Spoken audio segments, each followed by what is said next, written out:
Negrón, soy presidenta de la Fundación Luchando por Ángeles Pequeños, AC. Esta fundación fue creada por el amor a nuestro hijo Luis Pablo, quien en vida fue parte del proceso y la planeación de la fundación y después ganó sus alas al cielo, y nos hemos dedicado a ayudar a niños con cáncer en todo México, no solo en Saltillo, que es de donde somos, sino en varios estados de la República Mexicana. Operamos con diferentes programas, ayudamos con medicamentos, con trasplantes de médula ósea, apoyamos con necesidades básicas como despensa, apoyamos un poquito de todo. Tenemos 8 programas ya establecidos. Y pues bueno, me siento muy feliz y orgullosa de decirles que soy parte de esta fundación, donde un equipo de muchísimas personas trabajamos para hacer posible que nuestros niños con cáncer de bajos recursos en México puedan tener mejores opciones y mejor calidad de vida.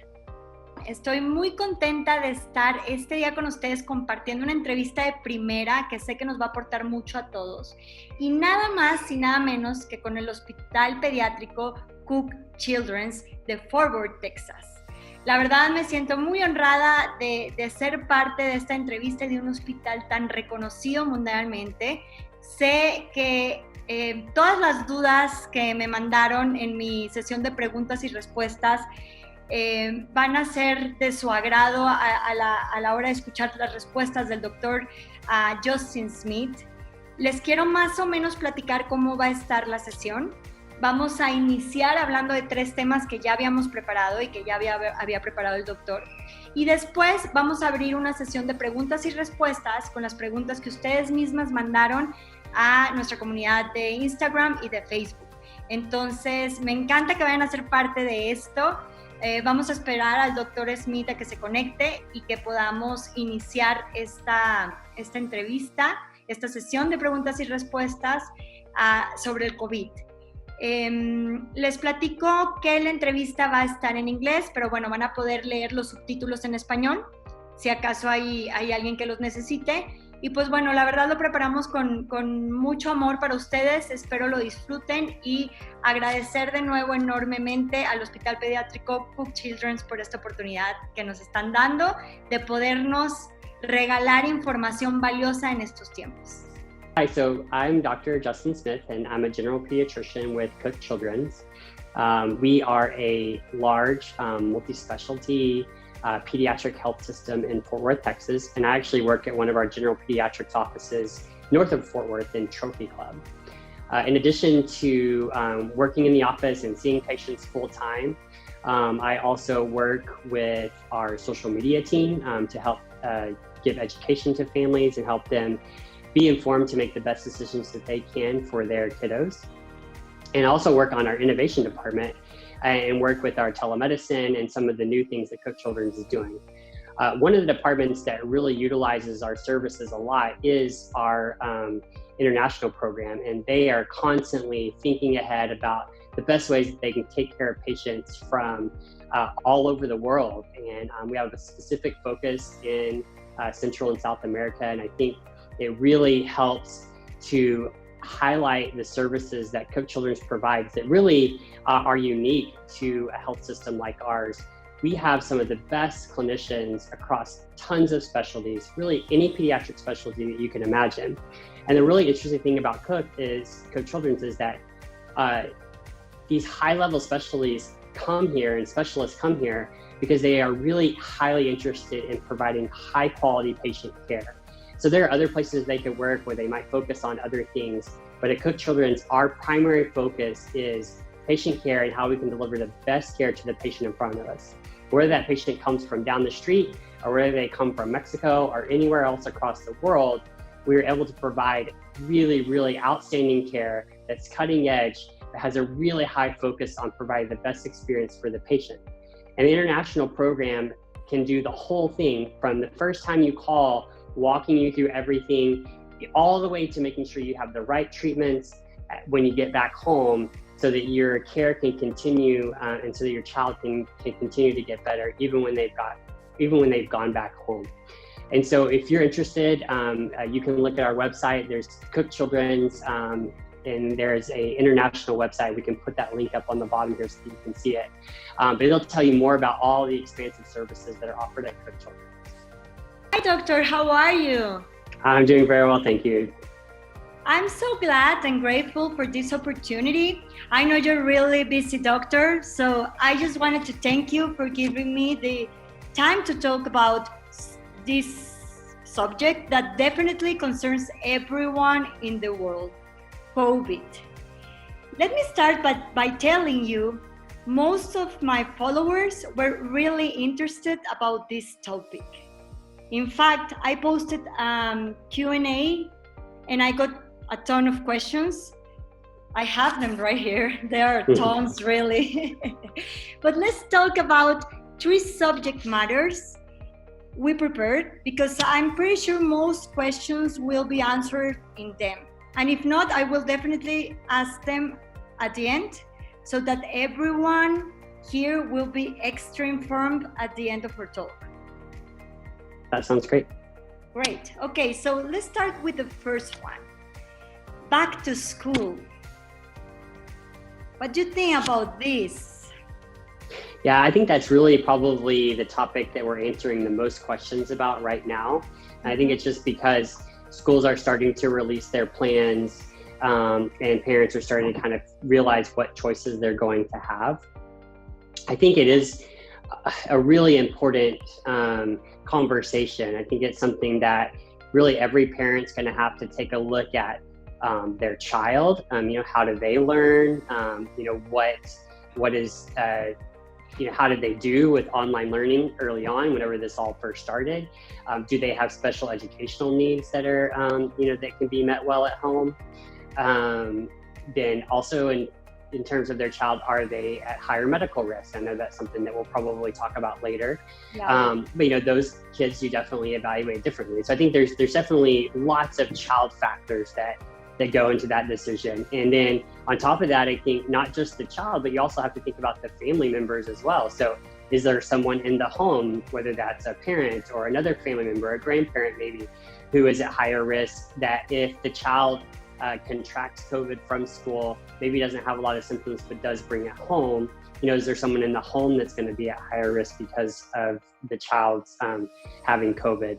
So I think there's some medical factors. I think parents also have to consider the school's factors. So what things are they putting in place? Do you feel comfortable and confident with the measures that they put in place to keep the kids safe? And I think most schools are doing the very best they can. So I think we do have to extend some grace, but we all have different levels of comfort depending upon what the various schools are doing.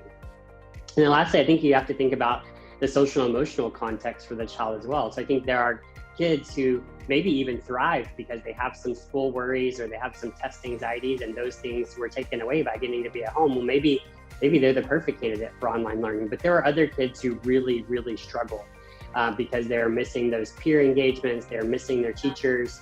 And I think that parents need to really consider all 3 of those: the child's educational needs, the child's medical needs, and then their social and emotional needs. So I think it's a really big topic and something that we're probably, as parents, going to have multiple conversations. Even my wife and I are going to talk about it over and over again before we settle on a plan for our kids for next year.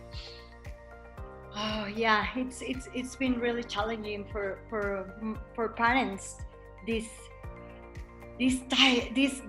life. I mean, it's been really difficult to take decisions right now.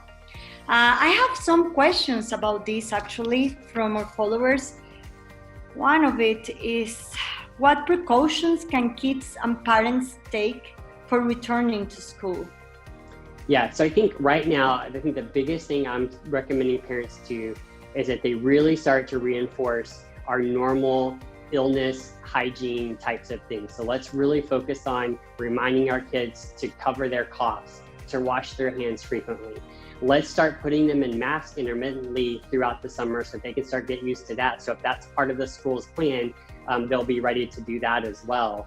I think we can do some things now just to get them mentally ready for what that's going to look like in the fall. One of the things that often comes up is like, well, is there something we can do from like a vitamin perspective or something we can do to prep their immune system? I have that too. Yeah, I mean, the reality is like there's really not a lot of studies that suggest that a vitamin will protect the child from contracting illness or severe illness in a child who's not deficient in vitamins. So if they're deficient in vitamin D, well, then maybe that helps. But in terms of like a child who's a relatively normal eater, who lives in a place where they can have access to food, that probably there's not a lot of role for vitamins or anything else they can be doing. So really, I think it's more common sense and practical things than some like magical medicine or approach that's going to keep your child safe. What about the youngest kids? I have a 3 and 2-year-old kids. So what happened with them? They can't keep the mask on all the time. Yeah. So what do you think about this? Yeah, I mean, I think that's definitely the challenging age range probably, is that like the recommendation is 2 years and up, but that like 2 to 5 year age range is a real challenge. I will say that if we look at there are countries where mask wearing during flu season is a fairly typical thing. And those kids do really well, but it does take some adjustment. It does take some time. And we're seeing that certain schools aren't going to be asking the child to wear them, and you're not going to be able to do it they're not going to be able to wear one for sure without the school's support. So I think that you have to keep that in mind. But all I mean to say is, if your school is going to be asking that of the child, they're not going to be able to do it showing up the first day and just put it on, as you said. And so starting to get used to that at this point, I think, is something that you could do to help your child be prepared for success in the fall. Okay, perfect. I have another question. How much can kids socialize with other kids? Not only in the school, but in life right now. Yeah.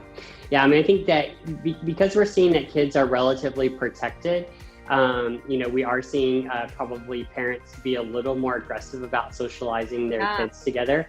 I think it's one of those things where, like, unfortunately, we can never take the risk down to zero right now, because we just don't know who might be a person who has COVID but doesn't have a lot of symptoms.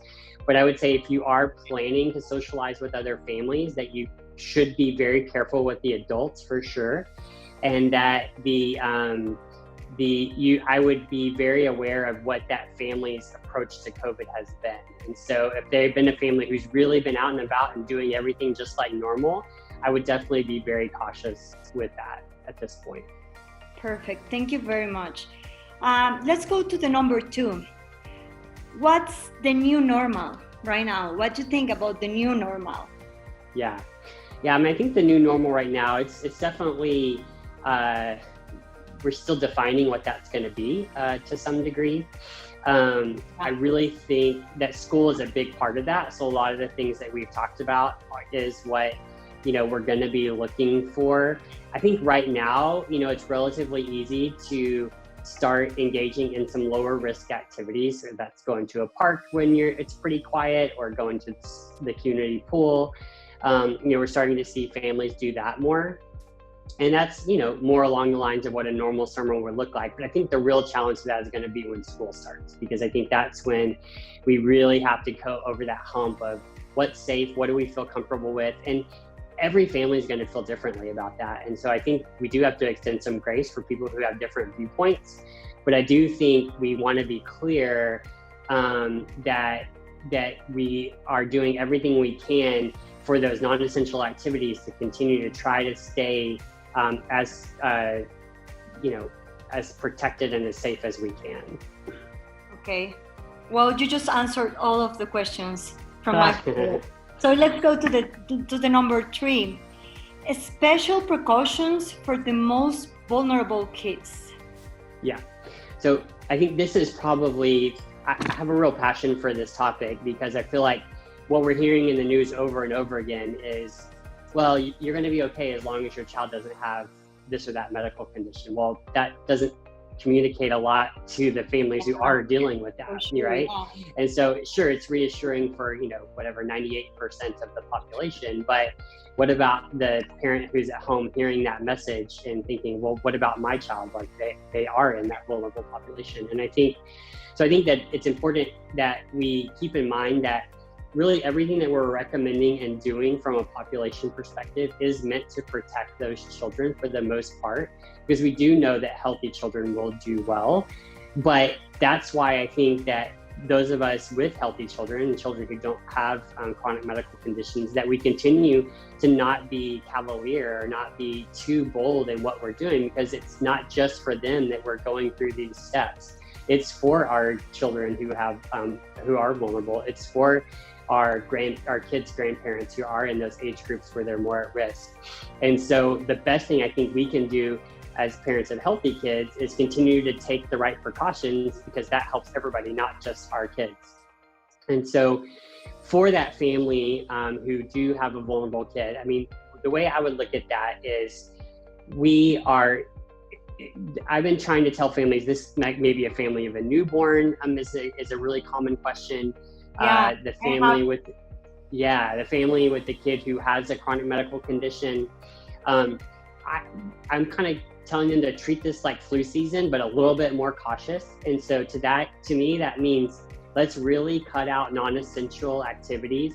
Let's find those couple of things that we can do that they enjoy, but that are low risk. And let's really lean into those and do those as much as we can.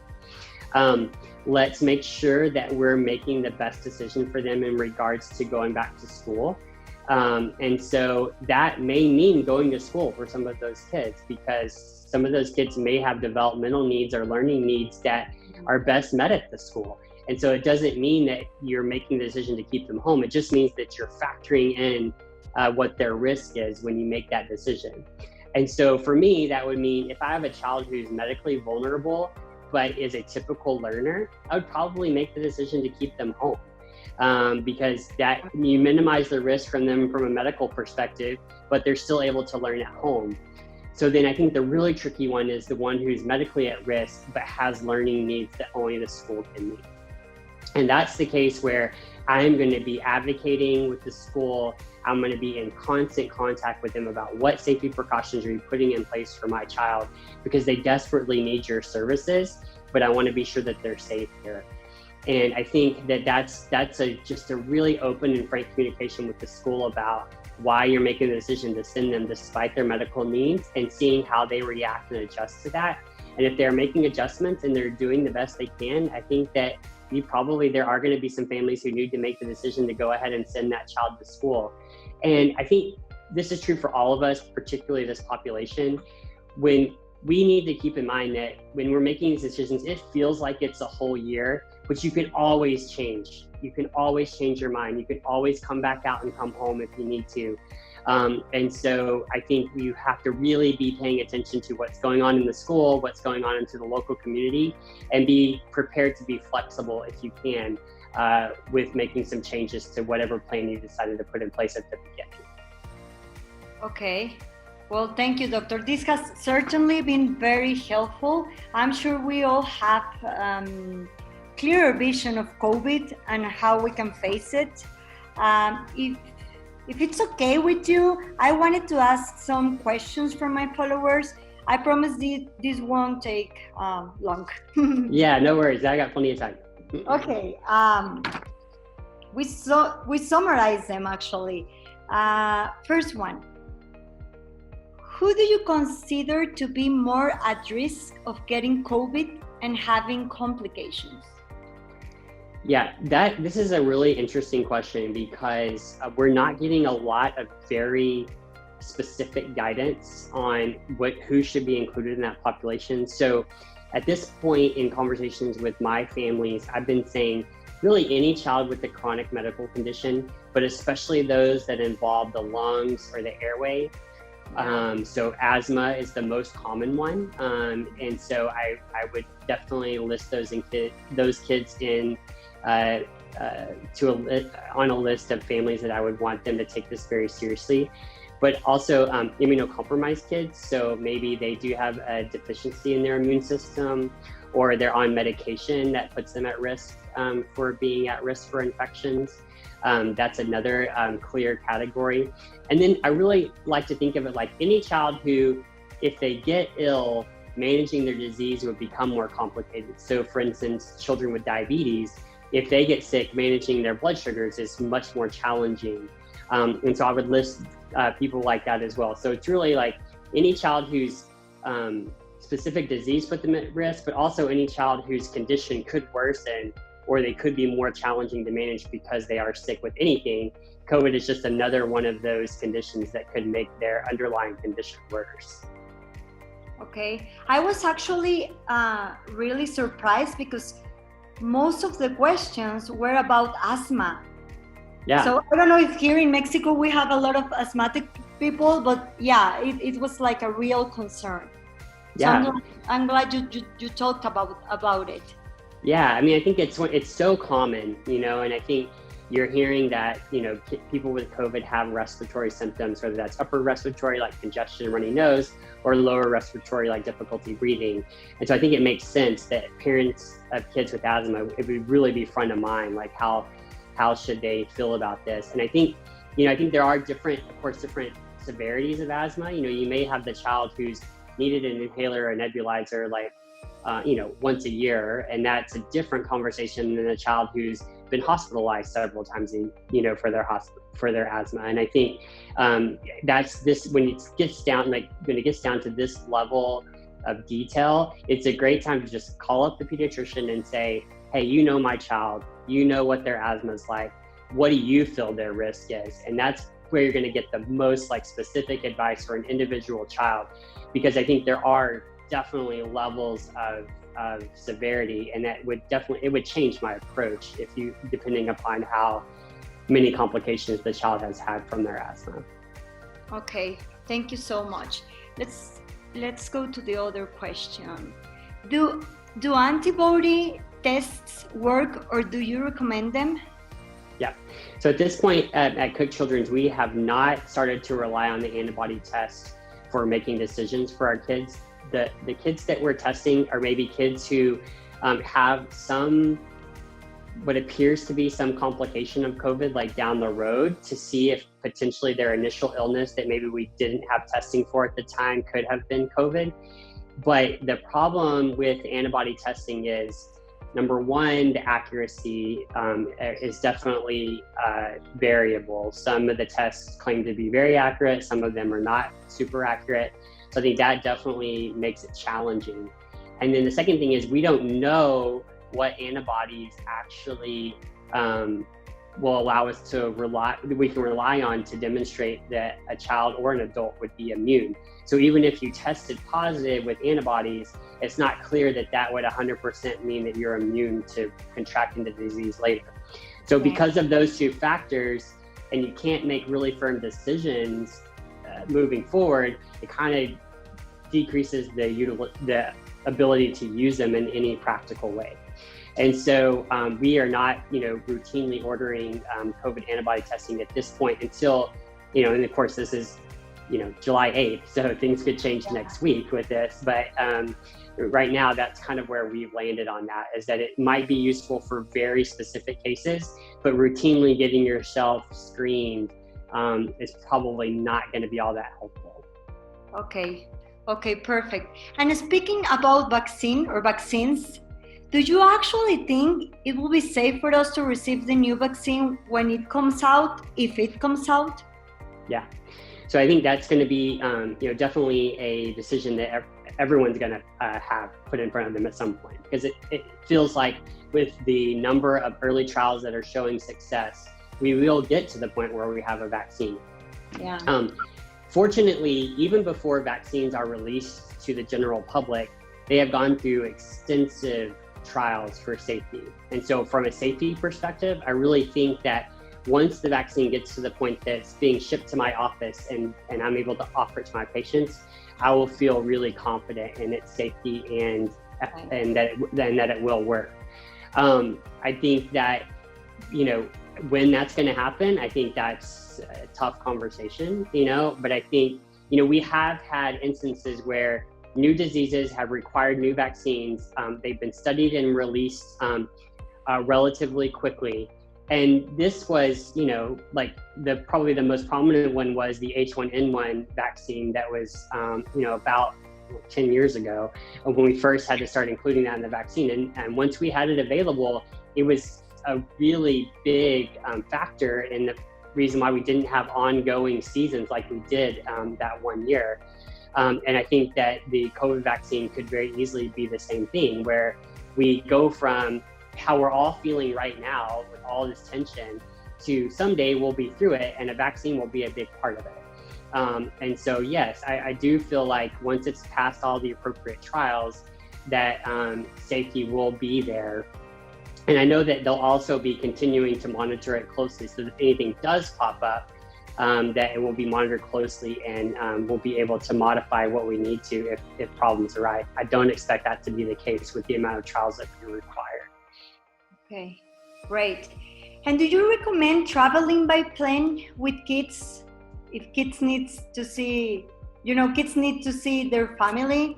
It was a really repetitive question. Yeah. I think it's tricky, and it's one of those decisions that every family needs to make for themselves. Mm-hmm. I think, ironically, early on, the airports and airplanes were so empty that probably the risk was relatively low. I think as people get more confident in moving about and the planes and the terminals get more full, perhaps it's a slightly riskier proposition at that point, just because of the number of people you come into contact with in a short period of time. I'm optimistic and hopeful that people are being wise about traveling if they feel ill. And so, but it's human nature that if you need to get somewhere, you might say, well, maybe my scratchy throat is not a big deal. And could be putting others at risk. So hopefully people are being very cautious with that. So to answer the question, it's hard, because I think it's just different for every family and what the needs are. I mean, in an ideal world, if I was in that situation and I really wanted my family to see my little ones, if it were possible for me to make sure that that family was taking COVID seriously and doing the right thing on their end, that perhaps they would travel to me and I would feel a little bit different about that. But even then, they're going to be traveling through the airport as well. So I think it's something that if you did decide to do that, you just need to do it with the awareness that it's never going to be a zero risk in today's world. Perfect. And last question, yay. This one's tricky. How to help psychologically and emotionally our kids during this pandemic? How to parent, homeschool, and work from home without going crazy? Yes, I think that's what we're all facing. And I think one of the main things you can do is give yourself as a parent a little grace to know that now is not the time to be counting screen time hours and worried about that. Now is not the time to worry about little things that you would normally would be very important to you. But I think give yourself some grace to know that this is should be, if it's not, I'm not looking forward to that next time. This will probably be the weirdest parenting time in 100 years since the flu pandemic of 1918. Like there's never been, and I hopefully will never be a time like this. And know that it is a season, and know that we will get out of it eventually. And so I think right now, giving yourself, it's for your followers, but giving yourself some grace, I think is really, really important. I think providing kids even little pieces of normalcy is important. So like I said earlier, like getting outside, going to a park before it's busy, like those little things that you can do while it's not, the big experience of a vacation, it's a little piece of normal. And I think once we started doing that with our kids, and we have, 11, 9, and 8-year-olds, once we started doing those little things with our kids, things started feeling a little bit more optimistic and a little bit more hopeful. And so finding those little pieces of normal that you can engage in is incredibly important. And then I think watching how you're responding to the pandemic, that's where they're getting most of their cues from, particularly with little ones. They're not watching the news or reading what's going on.